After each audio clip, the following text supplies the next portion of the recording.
تین قسم کھا کر کے فرمایا ہے واللہ لا یؤمن واللہ لا یؤمن، قسم خدا کی وہ مسلمان نہیں ہو سکتا، قسم خدا کی وہ مسلمان نہیں ہو سکتا۔ صحابہ کب کپانے لگے تھے، اللہ کے رسول وہ کون ہے جو مسلمان ہونے کے باوجود مسلمان نہیں ہو سکتا؟ میرے نبی نے فرمایا تھا جس کی زبان سے، جس کے افعال سے، جس کے کردار سے اس کے پڑوسی محفوظ نہ رہتے وہ مسلمان نہیں ہو سکتا۔ بسم اللہ الرحمن الرحیم، ان الحمد للہ نحمده ونصلي ونسلم على رسوله الكريم، رب اشرح لي صدري ويسر لي امري واحلل عقدة من لساني يفقهوا قولي، رب اشرح لي صدري ويسر لي امري واحلل عقدة من لساني يفقهوا قولي،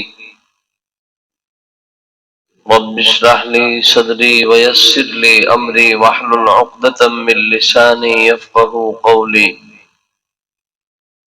اما بعد، جاء رجل الى النبي صلى الله عليه وسلم قال عزني اوجز، قال رسول الله صلى الله عليه وسلم اذا قمت في صلاتك فصل صلاة مودع ولا تكلم بكلام تعذر منه غدا واجمع الأياس مما في أيدي الناس أو كما قال عليه الصلاة والسلام، رب صل وسلم دائما أبدا على حبيبك خير الخلق كلهم۔ قابل احترام بزرگوں، پیارے بھائیوں، عزیز نوجوانوں، اللہ کا بے پناہ کرم اور اس کا احسان ہے، اس رب کائنات نے، اس پروردگار عالم نے اس مبارک دن میں، ان مبارک ساعتوں میں اپنے پاک گھر میں آنے کی توفیق بخشی ہے، اپنے سامنے جھکنے کا موقع عنایت فرمایا ہے۔ اللہ کی اس عطا اور اس احسان پر ہم اپنے خالق اور مالک کا جتنا بھی شکر ادا کریں وہ کم ہے۔ اللہ ہمیں اپنے نیک بندوں میں شامل فرما لے۔ بہت مختصر وقت ہے، پیغمبر علیہ السلام کی خدمت میں ایک صحابی تشریف لاتے ہیں اور آ کر کے عرض کرتے ہیں اللہ کے رسول مجھے کچھ نصیحت فرما دیجئے، اور وہ نصیحت بہت لمبی نہ ہو، مختصر نصیحت فرما دیجئے۔ مختصر بات یاد بھی ہو جاتی ہے، لمبی بات یاد نہیں رہ پاتی ہے۔ جس طرح ہم لوگ اللہ کے نیک بندوں کے پاس جاتے ہیں، ان سے درخواست کرتے ہیں، لیکن ہماری درخواست دوسری ہو جاتی ہے، ہمارا کاروبار نہیں چل رہا، ہمارے اس طرح کے احوال ہیں۔ حضرات صحابہ کو آخرت سامنے رہتی تھی ہر وقت، اس لیے ان صحابی نے درخواست کی اللہ کے رسول مجھے کچھ نصیحت فرما دیجیے۔ پیغمبر علیہ السلام نے 3 نصیحتیں فرمائی اس وقت میں۔ اللہ مجھے بھی عمل کی توفیق عطا فرما دے، ہم سب کو عمل کی توفیق عطا فرما دے۔ الحمدللہ ہم سب کے مخدوم و محترم امام محترم جمعے میں، جمعے کے علاوہ گاہے بگاہے بڑی مفید باتیں، کارآمد باتیں آپ حضرت سے سنتے رہتے ہیں۔ یہ حضرت کا بڑا پن ہے۔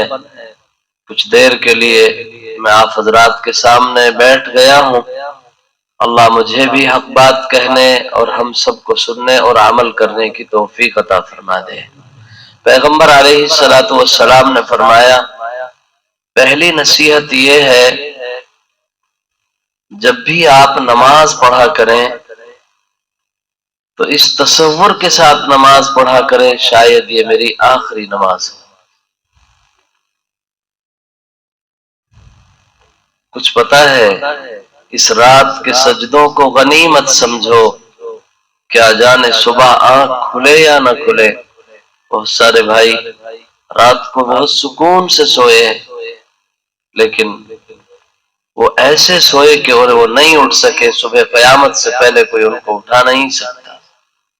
پیغمبر علیہ الصلوۃ والسلام فرما رہے کہ اس طرح نماز پڑھو کہ شاید یہ میری آخری نماز ہے، یعنی خوبصورت بہترین انداز میں نماز پڑھنا چاہیے۔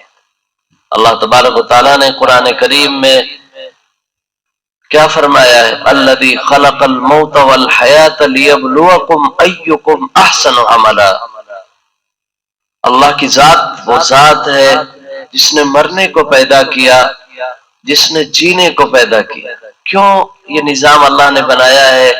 ایکم احسن عملا، تاکہ تم بہترین عمل کرو۔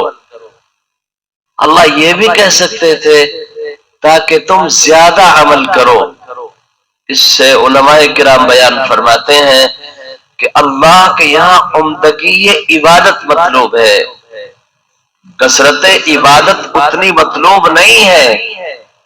اللہ کے یہاں بہترین ہونا چاہیے، اللہ کے پاس جو ہم بھیجیں وہ بہترین ہونا چاہیے۔ تو ہم اس تصور کے ساتھ نماز پڑھیں شاید یہ میری آخری نماز۔ پہلی بات تو یہ ہے آج امت نمازوں سے کتنی دور ہے، کیا کہیں گے؟ اور ہم انتظار کر رہے ہیں کہ ہمارے ساتھ وہی مدد آئے جو بدر کے میدان میں، احد کے میدان میں، خندق کے میدان میں مدد آئی تھی۔ کون سا وقت آئے گا اور جب ہم اللہ کے سامنے روئیں گے، اللہ کے سامنے گڑ گڑائیں گے؟ کون سا وقت آئے گا؟ اس سے بھی برے حالات کے انتظار ہم کر رہے ہیں۔ کیا یہ وہی وقت نہیں جس کے بارے میں پیغمبر علیہ الصلوۃ والسلام نے فرمایا تھا تتداعى علیکم الامم کما تتداعى الاکلۃ الی قصعتها۔ ایک زمانہ ایسا آئے گا تمام اسلام دشمن طاقتیں اکٹھی ہو جائے گی اور تم پر ٹوٹ پڑے گی۔ حضرات صحابہ نے پوچھا تھا وَمِن قِلَّةٍ يَوْمَئِذٍ نَحْنُ يَا رَسُولَ اللَّهِ، اللہ کے رسول کیا اس وقت ہماری تعداد کم ہو جائے گی؟ میرے نبی نے فرمایا تھا لا بل انتم کثیر ولكن غثاء كغثاء السیل، تمہاری تعداد بہت زیادہ ہوگی لیکن تمہاری حیثیت ختم ہو جائے۔ یہ وہی وقت ہے آج تمام اسلام دشمن طاقتیں ٹوٹ پڑی ہے اور ایک پلیٹ فارم پر بیٹھے ہوئے ہیں، ایک پلیٹ میں بیٹھ کر کے وہ کھانا کھا رہے ہیں۔ کون سا وقت آئے گا جب ہم اللہ کے سامنے روئیں گے؟ اس سے برے وقت کا انتظار کر رہے ہیں۔ آج بھی گشت کی ضرورت پڑ رہی، آج بھی جماعت کے ساتھی صبح کے وقت کنڈیاں کٹکھٹاتے ہیں، دھوڑیوں میں ہاتھ ڈالتے ہیں کہ بھائی نماز پڑھو۔ نہیں میرے بھائیوں، اور دوسری بات وہ لوگ جو نماز پڑھتے ہیں پابندی سے، انہیں بھی فکر کرنا ہوگا نبی پاک صلی اللہ علیہ وسلم کی اس روایت کی روشنی میں۔ ہم 25 سال سے نماز پڑھ رہے ہیں، ہمیں غور کرنا ہے ہم دعائے قنوت صحیح پڑھتے ہیں نہیں پڑھتے، ہم اتحیات صحیح پڑھتے ہیں یا نہیں پڑھتے۔ سورہ فاتحہ پڑھنا واجب ہے ہر نماز میں، کیا سورہ فاتحہ ہم صحیح پڑھتے؟ یہ نہیں ہو سکتا کہ اللہ تو معاف کرنے والا، اللہ تو قبول کرنے والے، وہ تو قبول کر لیں۔ نہیں، 25 روپے کلو 40 روپے کلو آلو خریدنے کے لیے ہم جاتے ہیں، ہماری نظر اس وقت کتنی تیز ہو جاتی، کوئی آلو خراب نہ چڑھا دے، کوئی ٹماٹر گلا ہوا نہ چڑھا دے، ہماری پوری نظر پینی ہو جاتی ہے، اور ایک ایک امرود کو، ایک ایک سیب کو، ایک ایک آلو کو بڑی چھان پٹک کے ہم اس کو رکھاتے ہیں اور اس کو تلواتے ہیں۔ نماز کیسے ہی پڑھ لیں؟ ہماری اور 100 سال 25 سال 30 سال 50 سال ہو گئی، نبی کا صحیح نام لینا تک نہیں آیا ہے۔ کلمہ طیبہ اگر سننے لگے بہت ساری غلطیاں اس میں نکل جائیں گی۔ پیغمبر علیہ الصلوۃ والسلام فرما رہے ہیں اے میرے غلاموں، نماز سب سے بڑی عبادت ہے. نماز سے بڑی کوئی عبادت نہیں. اگر یہ کہا جائے کہ عبادت کہلانے کا اگر کسی عمل کو حق ہے تو وہ نماز ہے. زکات دینا بھی عبادت ہے, روزہ رکھنا بھی عبادت ہے, لیکن اپنی ذات کے اعتبار سے زکات کا مطلب دوسروں کا تعاون کرنا, روزے کا مطلب ہر چیز سے بے نیازی اختیار کرنا. یہ اللہ کی شان ہے. اللہ دنیا میں بندگی دیکھنا چاہتا ہے. اللہ عبدیت کا اظہار ہو اس کے سامنے, بندگی کا اظہار ہو, غلامی کا اظہار ہو, اور اس کا اس کی بہترین شکل اگر ہو سکتی ہے وہ تو نماز ہے, صرف اور صرف نماز. ایک مسلمان اپنی محتم بشان پیشانی کو زمین پر رگڑ کر کے اعلان کر دیتا ہے, سبحان ربی الاعلی, سبحان ربی الاعلی. اے میرے اللہ, تیری شان وراء الورا ہے, تیری ذات اتنی بڑی ہے کہ اس کا احاطہ نہیں کیا جا سکتا. میں اتنا عاجز اور غلام ہوں اے میرے اللہ, میں اتنا محتاج ہوں کہ میں نے اپنی محتم بشان پیشانی کو سب سے زیادہ ذلیل چیز پر رگڑ کر کے اس کا اعلان کریں. نماز یہ ہے. ہم نماز کیسے ہی پڑھ لیں؟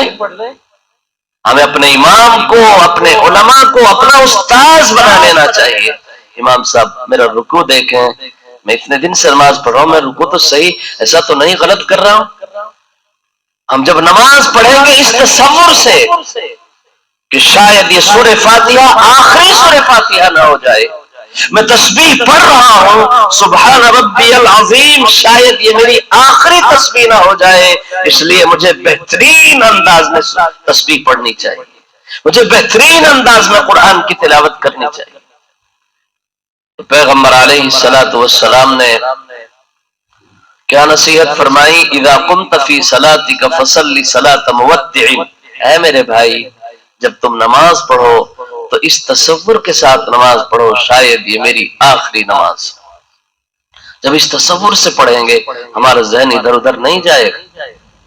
جب اس تصور سے پڑھیں گے شاید اللہ اکبر میں کہہ رہا ہوں, اس اللہ اکبر کے بعد شاید اللہ اکبر کہنے کا موقع نہ ملے. مجھے جتنے خوبصورت اور استحضار کے ساتھ اور اخلاص کے ساتھ مجھے اللہ اکبر کہنا چاہیے. دوسری نصیحت نبی پاک صلی اللہ علیہ وسلم نے فرمائی, وَلَا تَكَلَّمَ بِكَلَامٍ تَعْذِرُ مِنْهُ غَدًا. اے میرے بھائی, دوسری نصیحت آپ کو یہ ہے کہ جب بھی آپ بات کریں, زبان کو کھولیں, تو ایسی بات نہ کہیں کہ تمہیں پھر بعد میں معذرت کرنی پڑے, شرمندگی اٹھانی پڑے. اللہ اکبر, پورے دین کو بیان کر دیا ہمارے نبی نے. اپنی زبان پر کنٹرول رکھو, اپنی زبان پر لغام دے کر کے رکھو. یہ زبان اللہ نے دی ہے, پورے جسم کے اندر ایک مرکزی حیثیت حاصل ہے زبان کو. اس زبان کے ذریعے سے ذرا سا طبیعت کے خلاف کوئی بات کسی نے کہی, اس کی عزت کو تار تار کر دیا, گالیاں بک ڈالی. نہیں میرے بھائیو, نبی پاک صلی اللہ علیہ وسلم نے زبان کے تعلق سے کتنا محتاط رہنے کے لیے ہمیں فرمایا ہے, فَلْيَقُلْ خَيْرًا أَوْ لِيَصْمُتْ. اے میرے غلاموں, یا تو خاموش رہو یا بولو تو اچھی بات بولو, ایسی بات بولو کہ اس سے مٹھاس پیدا ہو جائے, محبتیں پیدا ہو جائیں, نفرتیں ختم ہو جائیں. اسی زبان کے غلط استعمال کی وجہ سے انسان نہ جانے کہاں سے کہاں پہنچ جاتا ہے. اسی لیے کہا ہے لفظ مرہم بھی ہے زخم دل کے لیے, لفظ چبھتے بھی ہیں نشتروں کی طرح. آپ نے اتنی پیاری زبان بولی, کیا کہا, عبد الرحمان بھائی آپ کیا آپ اکیلا نہ سمجھیں اپنے آپ کو, ہم آپ کے ساتھ کھڑے ہوئے, آپ تنہا نہ سمجھیں, تکلیف آئے گی وہ پہلے ہم اس کا مقابلہ کریں گے. اس کا دل کتنا بڑا ہو جائے گا. اور اسی زبان کے ذریعے سے آپ نے غلاظتیں بک ڈالی, گالیاں دے ڈالی, جھوٹ بول دیا, غیبتیں کر ڈالی, تہمت اور الزام لگا ڈالا.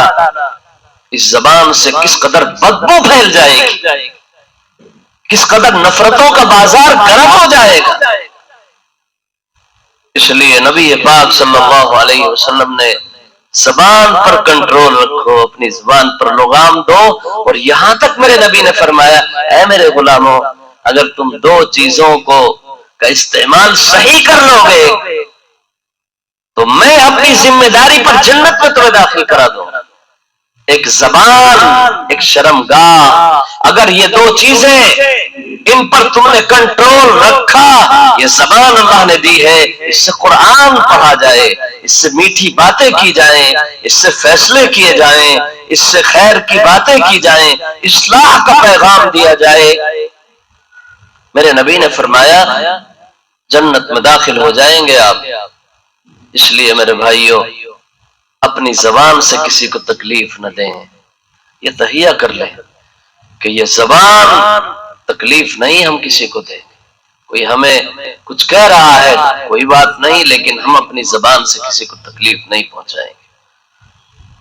تو نبی پاک صلی اللہ علیہ وسلم نے دوسری نصیحت کیا فرمائی کہ اپنی زبان پر کنٹرول رکھیں، بڑے بڑے جرائم، بڑے بڑے گناہ اسی زبان سے ہوتے ہیں، غیبتیں اسی زبان سے کی جاتی ہیں، چغلیاں، بہتان تراشی، الزام، یہ سب زبان ہی کے ذریعے سے کیے جاتے ہیں۔ اور آج حالات تو دیکھیں، آج کیا حالات، یہ دنیا ہمارے سامنے کیا منظر نامہ پیش کر رہی، جیسا کہ میں نے ابھی بتایا، ہم آج بھی اس قدر ہمارے اندر نفرتیں، اس قدر عداوتیں، اس قدر میرے بھائیوں کوٹ کوٹ کر کے بھری ہوئی ہیں، حالانکہ یہ وہ وقت تھا کہ ان نفرتوں کو ختم کر دینا چاہیے تھا، ان نفرتوں کو مٹا دینا چاہیے تھا، لیکن آج بھی ہم اپنے بھائی کو نیچا دکھانے کے لیے، اپنے بھائی کو ذلیل کرنے کے لیے پوری طاقت کا استعمال کر دیتے ہیں، مال پانی کی طرح بہا دیتے ہیں کہ ہمارا بھائی، ہمارا پڑوسی، حالانکہ نبی پاک صلی اللہ علیہ وسلم نے کیا فرمایا ہے، تین قسم کھا کر کے فرمایا ہے، واللہ لا یؤمن، واللہ لا یؤمن، قسم خدا کی وہ مسلمان نہیں ہو سکتا، قسم خدا کی وہ مسلمان نہیں ہو سکتا۔ صحابہ کپ کپانے لگے تھے، اللہ کے رسول وہ کون ہے جو مسلمان ہونے کے باوجود مسلمان نہیں ہو سکتا؟ میرے نبی نے فرمایا تھا جس کی زبان سے، جس کے افعال سے، جس کے کردار سے اس کے پڑوسی محفوظ نہ رہتے وہ مسلمان نہیں ہو سکتا۔ اس لیے میرے بھائیوں، ہم دنیا میں آئے ہیں نفع پہنچانے کے لیے، ہم پوری انسانیت کو نفع پہنچانے کے لیے آئے۔ بہرحال نبی پاک صلی اللہ علیہ وسلم کی یہ دو نصیحتیں میں نے آپ حضرات کے سامنے بیان کی۔ پہلی نصیحت، نماز خوبصورت انداز میں پڑھنے کی کوشش کریں، بہترین انداز میں، اس تصور کے ساتھ کہ شاید یہ میری آخری نماز۔ اور دوسری نصیحت، اپنی زبان پر کنٹرول رکھیں، اپنی زبان پر لغام دے کر کے رکھیں۔ اور تیسری نصیحت میرے نبی نے فرمائی، وَاجْمَعِ الْآيَاسِ مِمَّا فِي أَيْدِي النَّاسِ۔ تیسری نصیحت نبی نے فرمائی کہ لوگوں کے پاس کیا ہے اس سے نا امید ہو جاؤ، اپنی امیدوں کا مرکز اپنے اللہ کو بناؤ۔ دنیا والے کیا دے سکتے ہیں؟ کیا دے سکتے ہیں دنیا والے؟ ہمارا خالق، ہمارا مالک، ہمارا مرجع، ہمارا مسکن، ہمارا اللہ ہے۔ آخری بات، دین کے معاملے میں اپنے سے نیچے کے لوگوں کو دیکھیں، اور دنیا کے معاملے میں، دین کے معاملے میں اپنے سے اوپر کے لوگوں کو دیکھیں، اور دنیا کے معاملے میں اپنے سے نیچے کے لوگوں کو دیکھیں۔ دنیا کے معاملے میں اپنے سے اوپر کے لوگوں کو اگر دیکھیں گے تو کبھی سکون نہیں ملے گا۔ نیچے کے لوگوں کو دیکھیں، اللہ نے مجھے گھر بھی دیا ہے، بہت سارے بھائی تو فٹ پاتھ پر سوتے ہیں، اللہ نے مجھے صحیح سالم رکھا ہے، بہت سارے بھائی ہاسپٹلوں میں بیڈ پر لیٹے ہوئے ہیں، نہ جانے کتنا عرصہ ہو گیا۔ کتنا شکر ادا ہوگا اس زبان سے۔ اور اگر اوپر کے لوگوں کو دیکھیں گے کبھی سکون نہیں ملے گا۔ اور دین کے معاملے میں اپنے سے نیچے کے لوگوں کو دیکھیں، کیا یہ میرا پڑوسی ہے، یہ صف اول میں نماز پڑھتا ہے، یہ خیر خیرات میں سب سے آگے رہتا ہے، میں بھی تو مسلمان ہوں، میں جمعے کی نماز تک کی مجھے توفیق نہیں مل رہی، میں نماز نہیں پڑھتا ہوں۔ اپنے سے اوپر کے لوگوں کو دیکھیں دین کے معاملے، اللہ ہم سب کو عمل کی توفیق عطا فرما دے۔ حضرت مولانا شاہ ابرام الحق صاحب محی السنہ وہ فرمایا کرتے تھے کہ جب کچھ کوئی کام کرو تو اسے لوگوں کو بتا دو۔ الحمدللہ آپ کے امام محترم اور آپ کے نائب امام محترم دونوں حضرات واقف ہیں، سردھنے کے پاس میرٹھ میں جامعہ دارالسلام کے نام سے ادارہ قائم ہے، بڑا ادارہ ہے الحمدللہ۔ آج کے ماحول کو دیکھتے ہوئے ہائی اسکول تک مانیتا پراپت مدرسہ ہے، دونوں تعلیم، دنیاوی تعلیم بھی اور جو ہماری اصل تعلیم ہے قرآن و سنت کی تعلیم، دونوں تعلیموں کا سنگم بہت خوبصورت انداز میں وہاں پر دونوں تعلیمیں دی جا رہی ہیں، بڑا ادارہ ہے۔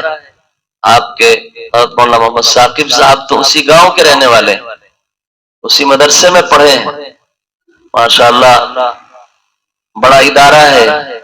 مدارس کی اہمیت جتنی آج سے 100 سال پہلے تھی، 60 سال پہلے تھی، اس سے زیادہ آج ضرورت ہے۔ یاد رکھیں میرے بھائی، مدارس پاور ہاؤس ہیں، اگر مدارس نہیں رہیں گے، جس طرح پاور ہاؤس سے یہ دنیاوی بجلی ملتی ہے تو مدرسے آخرت کے اعتبار سے پاور ہاؤس ہے، آخرت کے لیے روشنی انہی مدارس سے ملتی۔ آج ارتداد کی لہریں چل رہی ہیں، آج چوراہوں پر، سڑکوں پر، ہمارے گھروں میں باطل انڈے اور بچے دے رہا ہے، اس کا مقابلہ اگر کیا جا سکتا ہے تو انہی مدارس کے ذریعے سے کیا جا سکتا ہے۔ الحمدللہ رب العالمین والعاقبۃ للمتقین والصلاة والسلام على سید الانبیاء والمرسلین۔ ربنا ظلمنا انفسنا وان لم تغفر لنا وترحمنا لنكونن من الخاسرین۔ ربنا آتنا في الدنيا حسنة وفي الآخرة حسنة وقنا عذاب النار وقنا عذاب القبر وقنا عذاب الحشر وقنا عذاب الدين۔ اللهم إنك عفو تحب العفو فاعف عنا يا كريم۔ اللهم إنا نسألك العفو والعافية والمعافاة الدائمة في الدين والدنيا والآخرة۔ اللهم لا مانع لما أعطيت ولا معطي لما منعت ولا ينفع ذا الجد منك الجد يا أرحم الراحمين برحمتك نستغيث۔ میرے مولا ہمارے گناہوں کو معاف فرما دے، میرے مولا ہم گنہگار ہیں، خطا کار ہیں، اللہ گناہوں میں ڈوبے ہوئے ہیں، دن کے اجالوں میں، رات کے اندھیروں میں، مجمعوں میں، تنہائیوں میں اللہ ہم سے تیری نافرمانیاں ہوئی ہیں۔ اللہ تو معافی کو پسند فرماتا ہے، میرے مولا ہم سب کو معاف فرما دے، اللہ پوری امت کو معاف فرما دے۔ اللہ جہاں جہاں مسلمان پریشان ہیں ان کی پریشانیوں کو دور فرما دے، جہاں جہاں مسلمان ظلم و ستم کا شکار ہیں میرے مولا ان کی نصرت فرما دے، اللہ ان کی مدد فرما دے، ظالم کو کیفر کردار تک پہنچا دے۔ میرے مولا خاص طور پر فلسطین کے مسلمانوں کی مدد فرما دے، میرے مولا بیت المقدس قبلہ اول اس کے آزاد کرانے کی ذمہ داری دنیا کے ہر مسلمان کی ہے۔ میرے مولا ہم سوئے ہوئے ہیں، اللہ تیرے کچھ محبوب بندے، دیوانے، فرزانے، اللہ وہ ڈٹے ہوئے ہیں، اپنے بچوں کو، اپنے گھروں کو، اپنے کاروبار کو، ہر چیز کو انہوں نے ختم کر دیا، صرف اور صرف تیرے گھر کی محبت میں، تیرے گھر کی آزادی کے لیے۔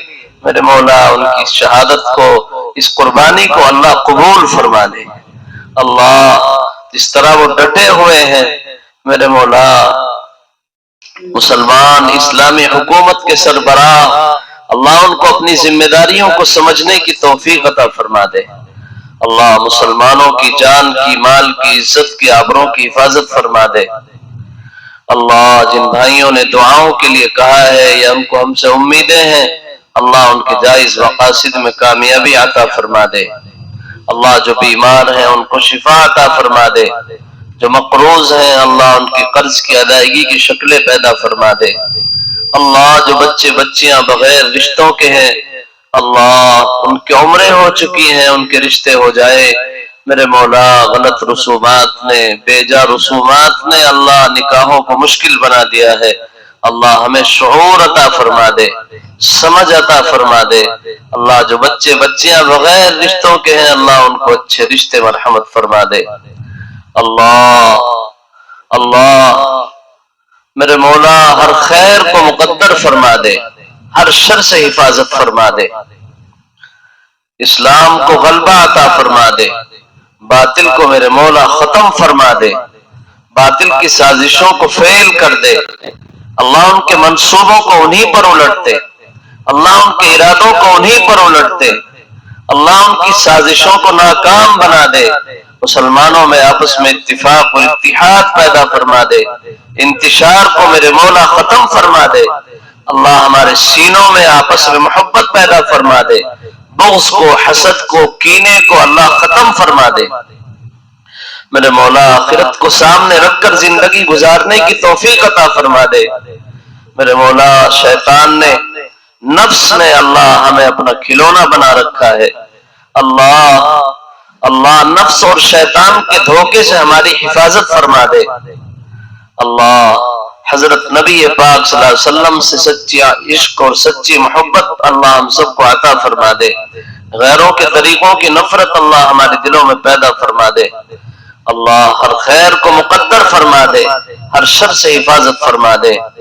میرے مولا ہم سے تو مانگنا بھی نہیں آتا ہے، نہ ہمارے پاس الفاظ ہیں تیری پاک بارگاہ میں پیش کر سکیں۔ میرے مولا تیرے محبوب نے سب کچھ مانگ لیا ہے، جتنی بھی خیر کی لائن سے تیرے نبی نے دعائیں کی ہیں اللہ ہم سب کو ان دعاؤں میں داخل اور شامل فرما لے۔ جن شرور سے تیرے نبی نے پناہ چاہی ہے اللہ ہم سب کو اپنی پناہ عطا فرما دے۔ حضرت نبی پاک صلی اللہ علیہ وسلم کے صدقے اور طفیل میں ہماری دعاؤں کو قبول فرما لے۔ صلی اللہ تعالی علی خیر خلقہ محمد وآلہ واصحابہ اجمعین برحمتہ۔